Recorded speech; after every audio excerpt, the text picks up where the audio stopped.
An epic night down under at Elimination Chamber Perth. Glad to have you with us, everybody, on another episode of WWE's The Bump. Megan Morant, Ryan Popola, Sam Roberts, and for the first time since 2018, WWE returned to Australia, and Sam, it did not disappoint. It did not disappoint, and who thought that it would? The people of Perth came out in droves, over 50,000 strong, to be a part of a show that I don't think we'll forget anytime soon.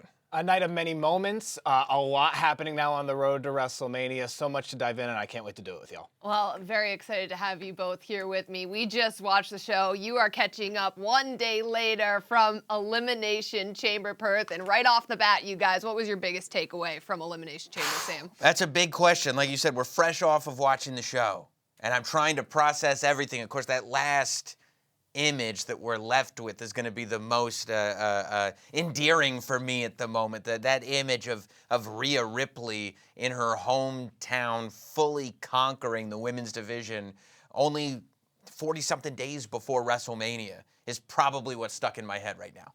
A lot of great choices, but yeah, I mean, Rhea, from the moment she arrived until this moment we're seeing right here, with her entire nation behind her, family right there in front of her, an absolutely incredible moment, and so much momentum, Sam, now as we head to WrestleMania. Rhea Ripley punches her ticket to WrestleMania by retaining her Women's World Championship against Nia Jax, and there she is celebrating with her family in her home country, the first time in her WWE career that she was in front of her country, Australia, and this is the image. A picture has 1,000 words. Sam, that one has quite a few of them because Rhea Ripley going to WrestleMania. We now know she will face Becky Lynch at WrestleMania, but let's talk about this matchup between Rhea and Nia Jax, because Nia Jax came out and dominated the match from the start. Well, that's what, when I looked at that image of Rhea surrounded by Perth, it just felt like a forever moment. And not just because we're going into WrestleMania,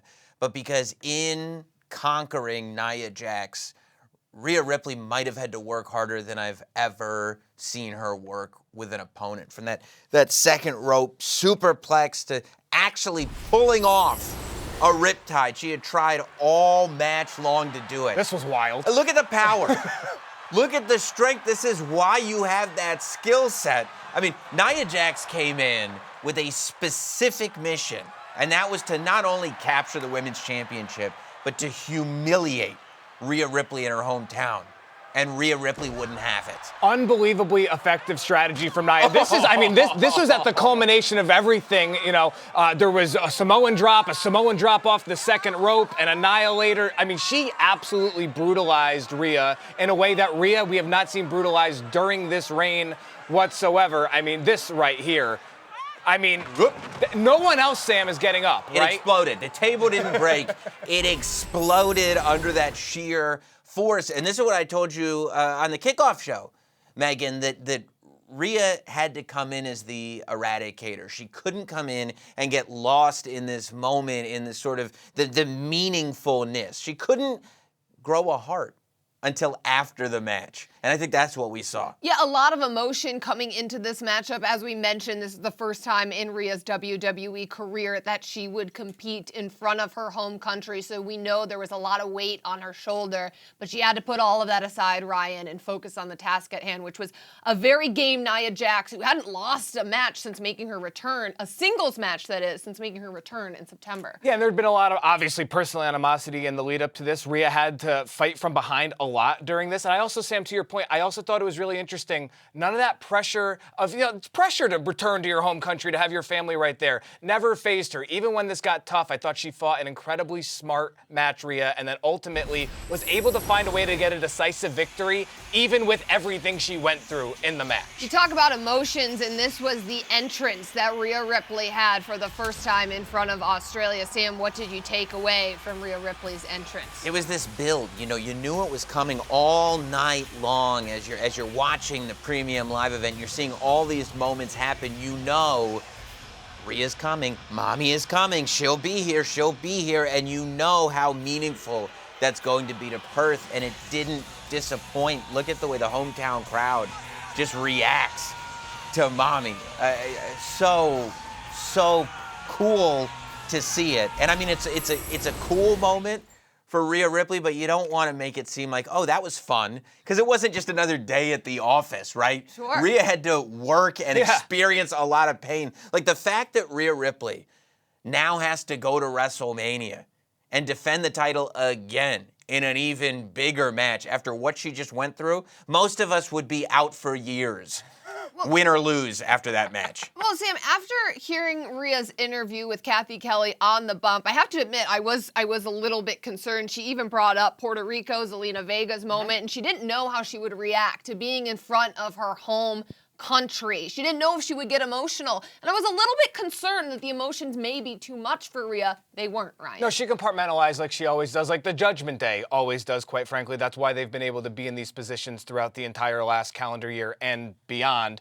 But yeah, Sam, I do think that now on this road to WrestleMania, I don't know if Rhea had any missing pieces on her resume heading into tonight, but if there was anything even remotely in that stratosphere, doing something like this on this stage was probably the last thing, and now she has that on top of everything else. I mean, it was about the question, is holding that title really meaning that you're on top of this division? Yeah. Nia Jax had made it clear that she was on top of the women's division. She took out the entire division, and now when she gets this opportunity, she can't stop Rhea Ripley either. As you look towards WrestleMania, and we'll talk about Becky Lynch, but the fact is that the reason Nia Jax got here is because she beat Becky Lynch. Yeah. And that's the person that Rhea Ripley beat at Elimination Chamber, and now she goes to WrestleMania to defend against Becky Lynch. One of the biggest nights of Rhea Ripley's career. Let's check in with Byron Saxton. He's backstage with the Women's World Champion. Rhea, I can't imagine the whirlwind of emotions you've experienced this past week. Coming back to your home country of Australia, all the media appearances, reuniting with your family, and then in the main event of Elimination Chamber, successfully defending your Women's World title. How special is this night to you? It's hard to put into words exactly how special this is, to be honest. I'm still so taken back by the crowd reaction, actually seeing my family out there, and to be completely honest, at the very end when I had that extra time to myself, I let it fully soak in, and it's funny because I had a weird flashback of my last match here in Australia, and I defended my title then. I left champion because mommy's always on top, But I remember sitting in the middle of the ring and just soaking it all in and soaking up the crowd and just letting them in and letting them affect me in a way that I don't really try and let them affect me. And I did the same thing tonight without even meaning to, and it just gave me that flashback, and it was a real wholesome moment for me. It really was. I hate getting teary on camera. It's okay. We appreciate it. No worries. I mean, I guess you got to see every single side of mommy. So as you let all this soak in and digest, I do have to ask you, we now know that Becky Lynch is going to be your opponent at WrestleMania. Any thoughts on your future challenger? Everyone in the Elimination Chamber did exceptionally well. They all put up such a fantastic fight. I was watching very, very closely.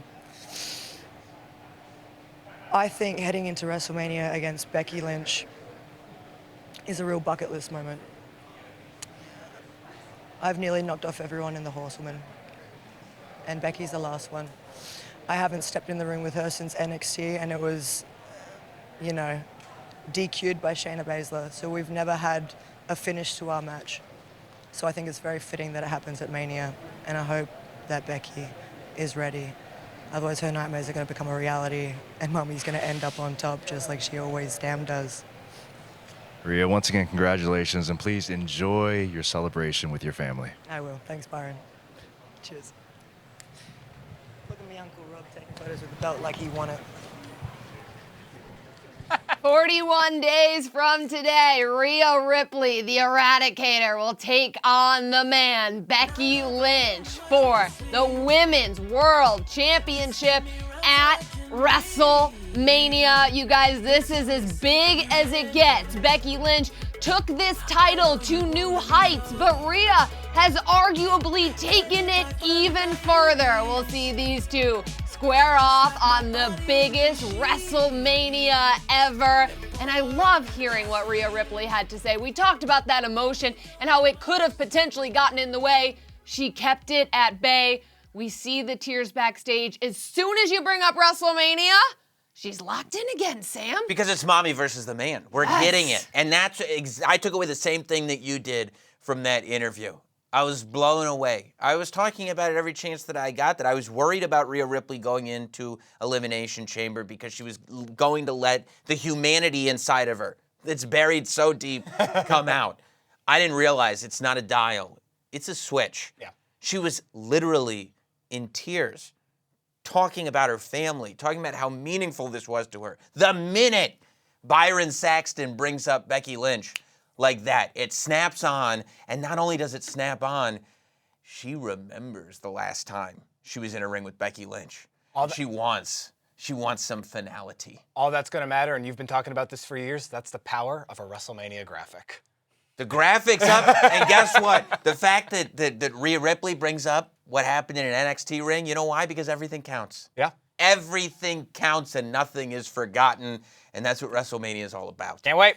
All right, we have to move on to the men's elimination chamber match. It was a brutal matchup. Drew McIntyre walking away as the victor. He punches his ticket to WrestleMania, where he will face the World Heavyweight Champion Seth freaking Rollins. And Drew McIntyre, hard-fought victory, but I have to bring up the obvious here. An interference did help him, Ryan. Come on. That's the obvious. Drew McIntyre doesn't care about how he's getting these victories, nor should he, right? He doesn't care that the Bloodline helped out recently. He doesn't care that Logan Paul had a vendetta. But isn't this the very reason that Drew McIntyre was sort of down this path of vengeance? Listen, you know what insanity is?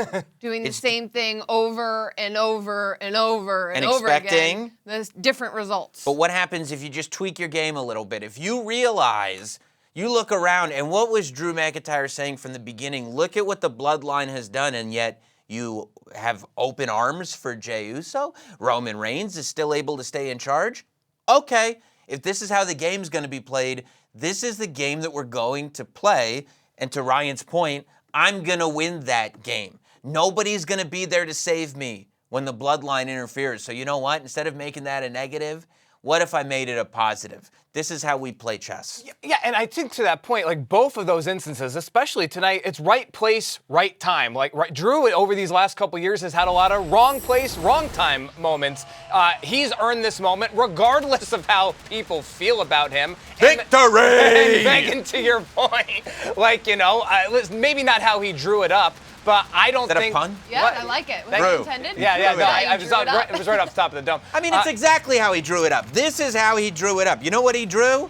Drew McIntyre drew a picture of him with his big chest out and those big, massive arms declaring victory and fireworks going off. And you know why fireworks are going off in Perth? Because he's going to WrestleMania. And while Seth Rollins is thinking about Roman Reigns and The Rock and Cody Rhodes, Drew McIntyre is only thinking about one thing, making sure that Seth Rollins' shoulders are on the mat for 3 seconds so he can pin them. Same way he did to Cody Rhodes on Monday Night Raw, same way he did to 3 different people in the Elimination Chamber. That's what Drew McIntyre does. He wins. And because he won, he will go on to face the World Heavyweight Champion Seth freaking Rollins at WrestleMania. Let's dive a bit deeper into this matchup because I mentioned there was some interference. It happened a couple of times. AJ Styles interfering in this match and getting the better of LA Knight, Ryan. Yeah, I mean, who knows what LA Knight's night looks like if not. You with doing the puns with the oh my names. God. You love That that. was just, it just happened organically. Yeah. Really, Like- it's a disgusting habit. Thank you. I appreciate that. Puns. It means a lot coming from you. Yeah, I mean, ultimately, this obviously changed the complexion of LA's night and the match overall. It's just happening organically, Sam. With that said, all jokes aside, Sam, we had fun about the water on the bump. I wasn't having fun. Well, neither was AJ Styles. We told him. I tried to tell him. You brought it up. Megan, you brought it up when LA Knight was on the bump. I say you can't disrespect a man like this. You can't knock a bottle of water onto his face and just not even make eye contact with him. LA Knight cost AJ Styles an opportunity in the Elimination Chamber and then acted like, well, I'm done with it. Well, guess what? AJ's not. One for AJ one. wasn't. 1 for 1. Good. Right? And Yeah. I guess, are we even now? I doubt it after. Right, I would heavily exactly. suspect no. But yeah, I mean, absolutely, it's understandable from AJ Styles' perspective. Again, people might not like that. Just Not like even people- understand. It's justified. Yeah, and it's the same thing with Drew, right? To kind of wrap it all around. It's like, these things happen and they're just going to go take their course. And Logan Paul showing up once again with the brass knuckles and getting in the way, helping Drew to a victory. Logan Paul always seems to conveniently have those brass knuckles at the most opportune moments, Sam. He does. Listen, if you're a guy, wow, look at that, first of all. The athleticism. It's incredible. Always but incredible. If you're a guy who likes to use brass knuckles, we know Logan Paul loves using brass knuckles. And he loves it. And if you find out you're in a match and you're surrounded by 2 miles of chain, you mean to tell me I can't bring in a little more metal into the match? I can't wrap my knuckles around it? Of course you'd expect there to be brass knuckles in there, and all 5 of those men should have been expecting it. Yeah, I also, Sam, I think we talked about this after the match. Logan Paul, just an absolute menace one way or another in these Elimination Chamber matches now 2 years running. Yeah, yeah. And Samantha Irvin is thanking Randy Orton for everything that was going on here. Well, I mean, Hashtag that obviously has her WWE problems with Chamber. Logan. And then I feel like if that was probably a nice little yeah. callback here. I like that. But I do think this is deeper as it relates to Randy Orton and Logan Paul. Far from over between these two, Sam. Yeah, so here's the thing. In that moment, that might have seemed like a good idea to Logan Paul. I honestly don't know what on earth he was thinking.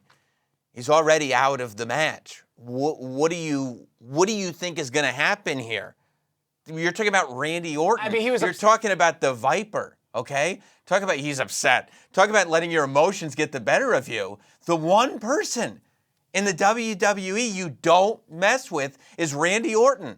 Randy Orton has made a career of just explaining to people, don't mess with me. I'm not the one. I totally agree with you, but do you think that anything Logan Paul has showed us during his time in WWE is that 1, he's thinking that way, or 2, he's even remotely intimidated? He's supposed to be a maverick. He's supposed to be strategic. He's an entrepreneur. He's a social media maven. He's doing all this stuff. He should try to make sure that he keeps his health intact. And one way to do that is to not cost Randy Orton WrestleMania opportunities. You guys, I'm getting word right now that we have an exclusive interview with the winner of the men's Elimination Chamber Yes. match. Byron Saxton is standing by with Drew McIntyre. Drew McIntyre, we've heard you talk about how much you want this and how much you need this. And now it is staring you right in the face. You won the Elimination Chamber, and now you are headed to WrestleMania to challenge for the World Heavyweight Championship. What does hearing those words mean to you? I can barely hear the words after getting hit in the ear so hard. It's fine. I said I would do whatever it takes, not just for me, but for everybody else. And every superplex, every dive off the cage, every power bomb in the back of my neck was worth it. I said I'd go through any obstacle. Push Cody to finish his story. That's what the fans wanted. Push Seth to stop being selfish. Some people are like, oh, it's just so you can get Seth at WrestleMania. Yeah, I just had to be AJ Styles, and I just had to put myself through hell while jet lagged, while this eardrum appears to be burst. Worth it. I did it for each and every one of you. We're so close. So close. And at WrestleMania, we finish our own story. And I finally get my moment. Drew McIntyre. Thank you, Drew.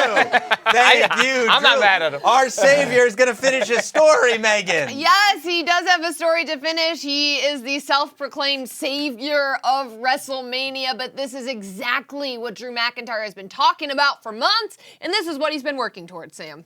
Months, Years. He's tried to do it your way. For you to take these things away from him, he's busting his eardrums. He's getting powerbombed on the back of his neck, and you're talking about interference. I mean, come on. This is a guy who tried to do it in a way that pleased everybody. He did. And he got absolutely nothing for it.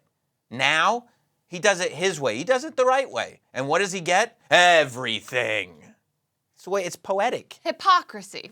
Come on. I mean, I don't see it that way. Ultimately, though, if you strip everything else away, he has wanted this moment at WrestleMania, this exact possible moment, for literal years. He now has his chance. Again, I don't think he cares how he got there, Megan. He just cares that he got there. Well, someone who is used to getting WrestleMania moments is the man, Becky Lynch. She will get another WrestleMania moment in just 41 days. After winning the Women's Elimination Chamber match, Becky Lynch is headed to Philadelphia, where she will take on the Women's World Champion Rhea Ripley. And what a match for the man, going wire to wire in this one, Sam. She had to prove that she's still the man. It was one of the most competitive, if not the most competitive, women's Elimination Chamber matches I've ever seen. Every single female superstar in that match had a different reason for needing to be at WrestleMania, whether it was Liv Morgan's revenge tour, whether it was Naomi proving why she came back, whether it was Tiffany Stratton proving it was Tiffy time, whether it was Bianca Belair putting the EST in WrestleMania. It was up to Becky Lynch to prove to the world that she's not the person who used to be the man, that she's still the man, that this is still her division, that she's still the person that revolutionized women's wrestling in the WWE. And I think she did it. I think she did it in this chamber match, and I think Rhea Ripley is going to have a lot to deal with at WrestleMania. Yeah, I mean, I can't get the words of Becky from a few weeks back out of my ears when she's looking at Rhea and saying, I think you might be better than me. I have to prove that I'm wrong to myself. This is a strong start on proving that. Because to your point, I do think she clearly felt like she had a lot to prove, whether it to be herself or to anyone else. The end of this match was such a flurry of activity. Anything could have happened, but Becky used that experience. She used that poise to get the win here. All of that's going to matter as we head towards WrestleMania. Emotions, leave them checked at the door. Now Yep. Becky Lynch turns the page to Rhea Ripley. We know it's a tall task, but we also know the man will be ready. We talked about it a little bit earlier on in the show, but Becky brought this title to new heights. Sam, Rhea has arguably taken it even further. And that argument is the fuel going into WrestleMania. Here's the thing. I mean, like you said, Becky Lynch got the whole world talking about the women's division. Becky Lynch, as the man, changed the entire conversation. Becky Lynch, as the man, main evented WrestleMania. But what's happened in the last 365 days? Mommy! That's it. Mommy has happened. From the time that she took that title away from Charlotte Flair, to everything that's happened with the Judgment Day, to everything that's happened with Dominic, going all the way to tonight and Elimination Chamber. I mean, Becky, if she's still the man, I think understands that it's up to her to redirect the conversation. And if she can't do it, well, then maybe somebody else is in charge here. Yeah. For as much as this clearly means to Becky, we talked about it earlier, though. Rhea's got receipts from years ago. Yeah, right. You know, it's like this is going to be an absolute collision of two just absolute different ideologies that are going to collide at WrestleMania. I couldn't be more excited. I'm not going to pick just yet, but let me tell you, it's a close call already. We don't have too much longer to wait, less than 6 weeks away from WrestleMania 40, but I want to go into the Women's Elimination Chamber match because Sam mentioned just how each and every one of these women in the match, all 6 of them, had their reasons, and they showed up and showed out. Tiffany Stratton getting one of the biggest reactions of the night, showing off that athleticism. The future is now, Sam. Let's do it again. Let's do it again. Let's just do it again. Without even breaking a sweat, this Tiffany Stratton. Everybody goes, where did she come from? How did she find her way into the Elimination Chamber match so quickly? And does she deserve this spot? And she silenced any naysayer possible. Naomi doing the same thing. How bad do you want this? Is this why you came back, Naomi? And boom, this is what we see. Yeah, Sam, I mean, I think you hit the nail on the head earlier. Even by Elimination Chamber standards, this was just so nonstop. I mean, Tiffy time! Yeah, and this is after, by the way, she had both taken a lot of punishment, but also she had been in firm control in a lot of ways of the match until that point. obviously, you and I have talked a lot about this, both of us have. There are no moral victories, right? But Tiffany Stratton can leave this match saying for a finite amount of time, she absolutely stole the show, and I do think this is a building block for her going forward. The crowd was chanting Tiffy time at the Elimination Chamber. Press event, they were chanting it at the Elimination Chamber. Tiffany Stratton certainly has a very, very bright future. Absolutely, but I don't think she wants to have a very bright future. I think she wants to have a very bright present. I don't think that Tiffany Stratton looks at this like, oh yeah, one day I'm going to be on top of this place. Tiffany Stratton believes that she should be on top of this place right now. Unfortunately for her, so does everybody else in that match. I think that's why that match shined so brightly. Everything that was promised about it was delivered. We saw that passion from Liv Morgan trying to find her way back to the position that she needs to be in. And Liv Morgan, once again, so close from capitalizing on this moment. We saw her at the Royal Rumble, down to the final two, once again at Elimination Chamber. Becky Lynch crushes her dreams of WrestleMania. Yeah, I mean, part of me wonders if Liv Morgan is not going to become even more dangerous after this. I mean, this is the type of thing that's going to drive her wild, that's going to turn her into a maniac trying to get this revenge. And when Liv Morgan decides to go full maniac, a lot of people are in trouble. It's no argument. No, absolutely no argument. Even that look in Liv's eyes before the match started, it's all clearly building up. And to your point, yeah, I mean, this can only happen so many times before we just absolutely burst at the seams. I don't know if we're there with Liv yet, but it seems like she's holding a lot in. I think it's going to get tougher and tougher to hold that in, and I'm not sure she wants to. Congratulations to Becky Lynch, who won the Women's Elimination Chamber match. Byron Saxton caught up with Becky Lynch, but this was before she knew she'd be facing Mommy at WrestleMania. Becky Lynch, I know you're a little beat up, a little bruised, but a little bit. But what a night. You stepped inside the Elimination Chamber for the first time in your career. You entered as #1, and now you are headed to WrestleMania to challenge for the Women's World Championship. How does that make you feel? Well, it makes me feel good, but not just because I won, because for the last little while I made a few promises to the people and to myself. I said that I needed to end Nia Jax, and I didn't. Tonight she's now the #1 contender for the Women's World Championship. She could be the champion come WrestleMania. And I told the people that I was going to win the Royal Rumble, and I didn't. And so, as good as winning felt, it felt good that I kept up my promise to the people and to myself. And now, if Rhea Ripley can hold up her end of the deal, Mommy and the man will collide at WrestleMania. Thank you, Becky, and congratulations. A little more ice. Everywhere. See if they have an ice bath. And Rhea Ripley did, in fact, hold up her end of the deal. She is going to WrestleMania, where she will meet the man, Becky Lynch, in the city of brotherly love. You guys, that's a locked-in Becky. That's a focused Becky. That's a Becky who may be a little bit disappointed with herself until this victory tonight. I think that Becky Lynch made it clear that she has remembered what it feels like to fulfill those promises. Remember what it feels like to call her shots. Now she remembers.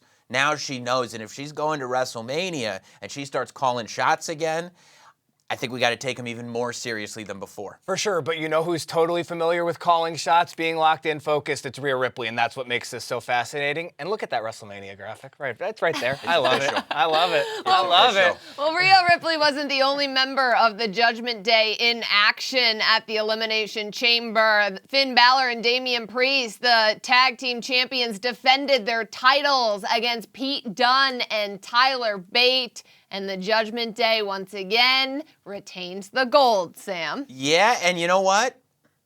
I doubted them for a second. Whoa! New Catch Republic. I doubted the Judgment Day momentarily, and I thought we were going to have a big night for the New Catch Republic. We did. I mean, I think that they showed off just what they're capable of. Totally. In this match. I thought it was an amazing tag team match. So much fun to watch. I forgot about the teamwork that the Judgment Day is capable of. I forgot. I committed that cardinal sin of forgetting what this group is capable of when they're on the same page. And I don't know if that's because they've been dealing with R-Truth so much. I don't know if that's because we've been so focused on everything going on with Rhea Ripley that we forgot that the Judgment Day is deep and the Judgment Day is strong. But I thought that they were up against the best tag team that the WWE has to offer, and they proved that by winning a tournament to get here. And they won by sheer teamwork. Yeah. It was amazing. No matter what ebbs and flows go on for the Judgment Day at any given time, they are able. Look how smart he is. Smart. Look how smart Dominic By the way, is. Probably unjustifiably thrown out of this match. Well, in you my know, opinion. some people course it call was. it teamwork. Others just call it straight up interference by Dirty Dom. Who calls it that? I Who? do. It Who? is interference by Dirty Dom, but I don't understand why you think that's teamwork. It's cheating. It's teamwork because everybody acts as a unit on the same page for a singular goal. And it's not cheating if the referee doesn't see it. Well, she did see it, She and did you not. better No, be she careful did not. because I will Yeah. throw you out of this studio just as she threw Dirty And Dom. it would be just as unjustified. It would be just as unjustified. She didn't see it. She took other people's word for it. I think we were all disappointed when we didn't get to see Dirty Dom on our television screens. And by the way, even when he was gone, who won the match? Who's that well-oiled machine? Who operated as a team? The Judgment Day was there for it. We should rise. We should rise for the Judgment Day. I'm not going to. You should. You should. After all those glowing things you said. But no, I mean, regardless, I do agree with Sam in the overall sense. I think the Dom thing's a little bit of a gray area. But yeah, ultimately, I mean, Rhea's talked about this with us before in the past, Megan. No matter how much they have going on, she has going on, the R-Truth of it all, Sam, to your point, they are able to compartmentalize. And even when things are down for the Judgment Day, they find a way. Megan, people talk about joint manipulation, Yeah. and they have different opinions about whether or not they, why do they do all this joint manipulation stuff? Why are they bending the fingers and stuff? Look at Finn Balor at the end of that match, I'm his thumb together. holding my fingers looking at him. I don't want anything to do with the joint manipulation. I'm telling you that this Pete Dunne is dangerous. That's what joint manipulation is all about. For most people, it is extremely difficult to retain a championship. This is what separates us from all other species, an opposable thumb.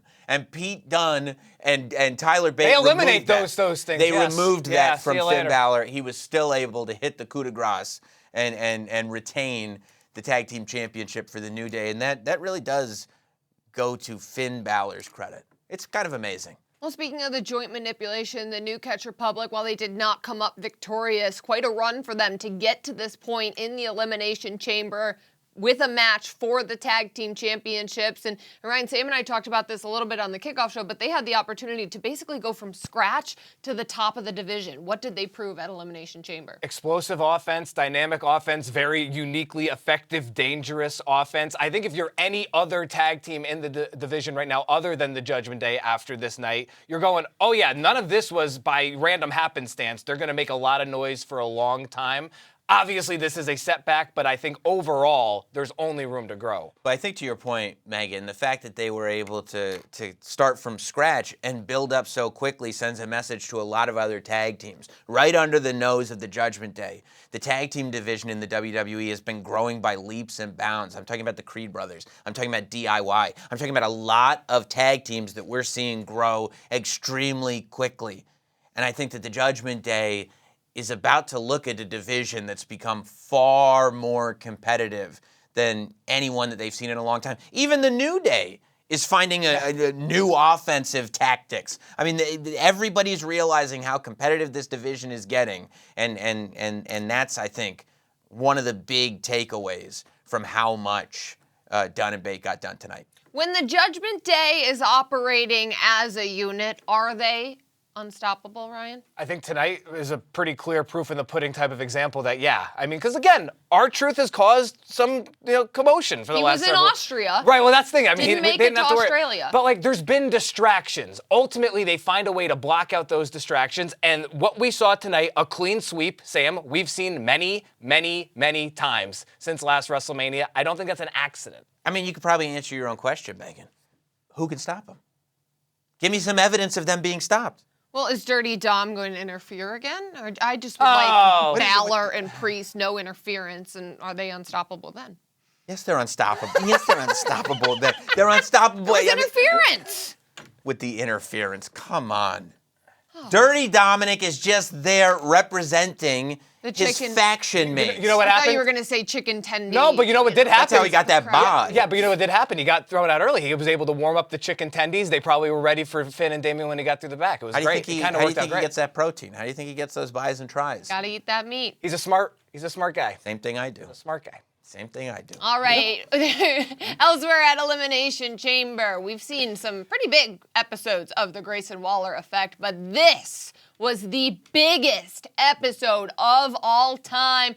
Cody Rhodes and Seth freaking Rollins joining Grayson Waller, and the news coming out of this one, Cody Rhodes challenges The Rock at any time before WrestleMania, Sam. Yeah, I mean, Anytime. It could be tomorrow. could be anytime.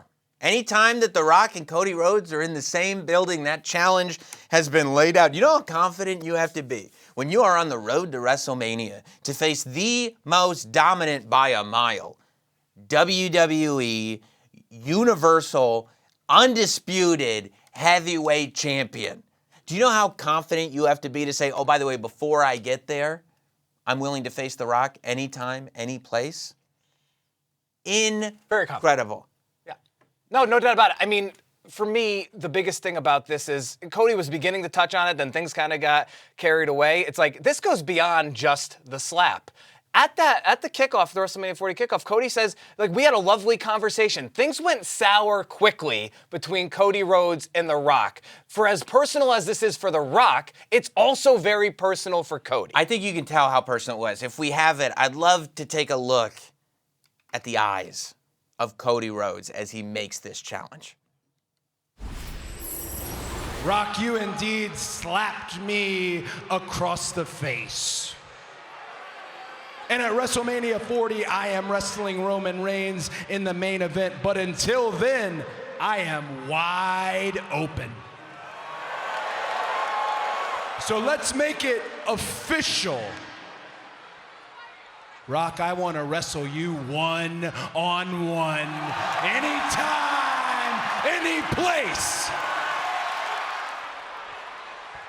If you smell. Okay. Well, this isn't necessarily. I thought we were just going to go over Cody's poor Austin Theory. Yeah, Didn't necessarily. He thought Seth Rollins was on his side, but very interesting here. And I wonder if this relates to the conversation that Paul Heyman and Grayson Waller had, Interesting. or if it's completely just Grayson Waller not liking that Austin Theory decided to do his own thing on the Grayson Waller effect, but he was not there to help his buddy at all. Not even remotely. Not even remotely. He sat down. He sat down. Look, I think that there's something that Cody keeps bringing up. It's the same thing, Megan, that you brought up on the kickoff show. As you put it, the slap heard round the world.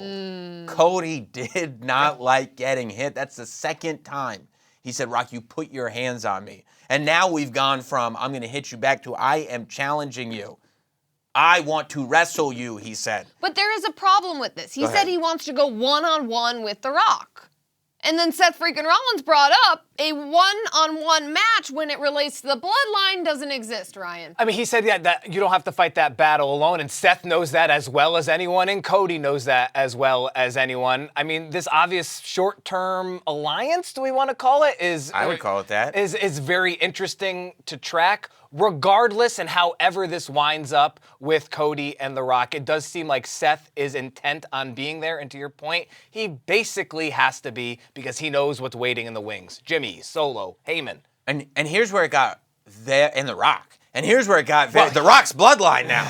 Yes. But here's where it got very interesting. Is not only, this was scoops galore. This is what made this the biggest Grayson Waller effect of all time. I thought it was an ice cream shop. There were so many scoops, okay? Here is the thing. Seth not only said that he would be by Cody's side, but Seth also let us know he's days away from getting cleared to compete again. there were questions about whether or not he'd even make WrestleMania. And on the Grayson Waller effect, he said, no. I'm just about ready to return to the ring, which means if Cody Rhodes is looking for this match with The Rock before he has a match with Roman Reigns, Seth seems like he's going to be ready too. Yeah. No matter what that looks like. Also, just so impressive that Seth is able to come back in such an incredibly short amount of time. He's the World Heavyweight Champion. You want to know what else was impressive?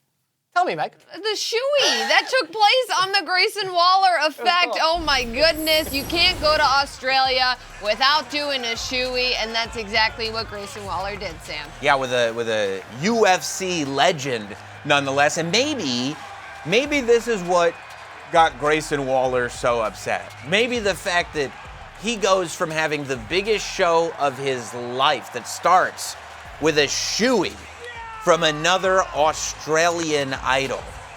And by the end of it, Austin Theory is making it all about himself. I don't know. I'm here to speculate wildly. It's something that I like to do.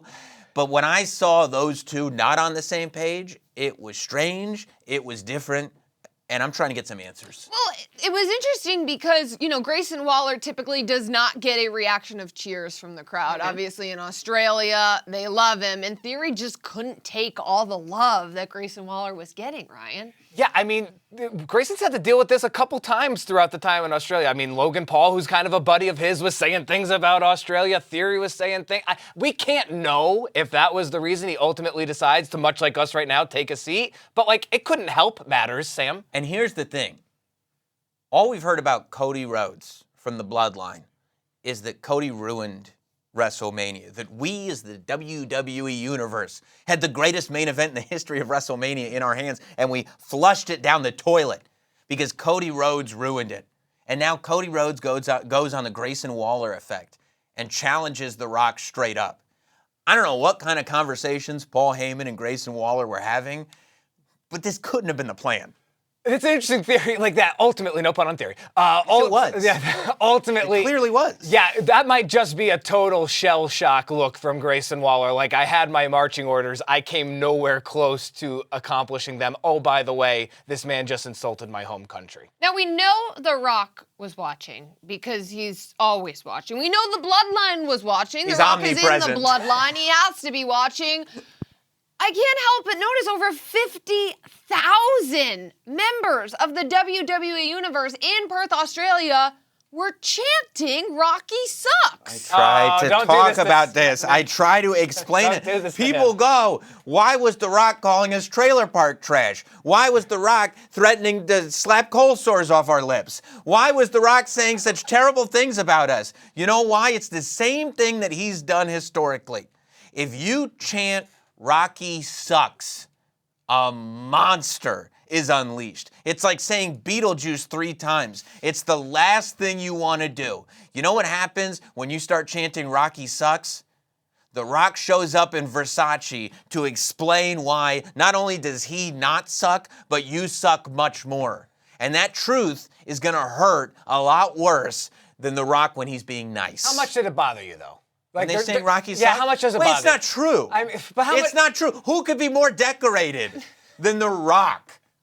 But He puts off these family trees. He's right. They are super cool. I enjoy them very much. And people start going, Rocky sucks based on what? If Rocky sucks, what does that say about the rest of us? a little bit or a lot? On the bothers you scale. Medium. A lot! That really bothers me. Medium. It really bugs me. It doesn't make any sense. We're going to have plenty of time to talk Yeah, about there's- this there's- on yeah. the road to WrestleMania. But let's go back to how the night began at Elimination Chamber. The Kabuki Warriors defending their tag team titles against Indy Hartwell and Candice LeRae.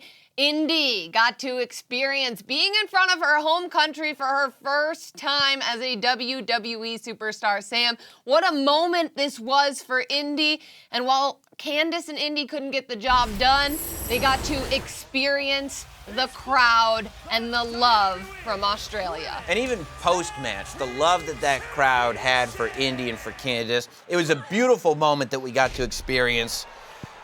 But it wasn't quite as beautiful if it had been accompanied by some gold. That was never going to happen. I think that the Kabuki Warriors walked in needing this victory. Io Sky has a huge WrestleMania match. Damage Control has been completely fractured, and the Kabuki Warriors needed to have a strong showing to let Bayley know, hey, we all win in this group. And Io's going to continue that trend at WrestleMania. Yeah, and really cool to have the bookends of Indy having her moment at the beginning of the night and Rhea at the end of the night. Very cool. Obviously, the difference there is the victory and the loss column. Gold. But ultimately, I do think, to your point, Sam, that the Kabuki Warriors have so much going on. Everything that we saw with Dakota and Bayley this past Friday on SmackDown, everything we will see this Friday, the fact that they were able to reset, and Indy and Candice were rolling, didn't end up mattering. The Kabuki Warriors found a way. As we get closer and closer to Io and Bayley at WrestleMania, this new version of Damage Control finding a way to pull these things off does matter, I think, for Io's momentum as we get closer. What a premium live event in Perth, Australia. One of the most premium. Yes, incredible host city to the WWE, the first time returning there since 2018. And you guys, we are still on that road to WrestleMania. All of the action continues this Monday on Raw, and Sam, I'm sure there'll be plenty of fallout. I can't wait. The sirens are going to be blaring, emergency podcast galore, and of course, we'll be talking about it all on The Bump. That's right. That will do it for us on this special edition of The Bump. But don't forget, tune in this Wednesday, 1 p.m. Eastern, because we got a whole heck of a lot to talk about. Thank you guys so much for watching. For Ryan Popola, Sam Roberts, I'm Megan Morant. We'll see you on Wednesday.